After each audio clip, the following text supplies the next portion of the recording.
এবার আমরা জানব এই সূরাটির রিফ্লেকশন বা তাদাব্বুর।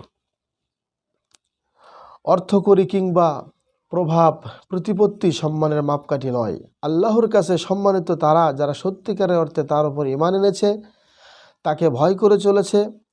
কার কি পেশা, কে অফিসার, কে পিয়ন, এগুলোর দিকে আল্লাহ ভ্রুক্ষেপ করবেন না। তবে কাফিরদের কাছে পেশা বা দুনিয়াবী বিষয়গুলো খুবই গুরুত্বপূর্ণ। এই সূরার 111 নম্বর আয়াতে নূহ আলাইহিস সালাতু ওয়াস সালামের জাতির লোকদের বক্তব্য জানতে পারি। তারা নূহ আলাইহিস সালাতু ওয়াস সালামকে বলে উঠল, আমরা কি তোমার উপর ঈমান আনবো অথচ নিচু পেশার লোকেরাই তোমার অনুসারী? গোঁড়ামির সীমা দেখুন। নিচু পেশার মানুষরা যার অনুসরণ করবে তার অনুসরণ তারা করবে না, তো নবী কি তাদের দাবি মেনে নিলেন? প্রশ্নই ওঠে না। চলুন নবীর জবাবটাও শুনে নেই।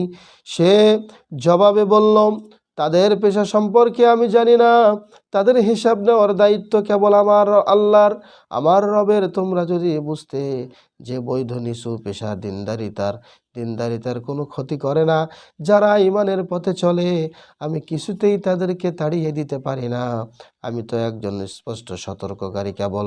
তো এখান থেকে আমরা শিখতে পারি, 1 নম্বর হচ্ছে কোনো বৈধ পেশাকে আমরা নিচু করে দেখব না।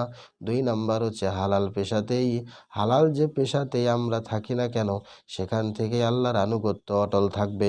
3 নম্বর, পেশার ভিত্তিতে আমরা মানুষদের মধ্যে পার্থক্য করব না, বরং আমরা দেখব মানুষের নৈতিকতা ও আল্লাহ ভীতি, যদিও মনের খবর একমাত্র আল্লাহই ভালো জানেন।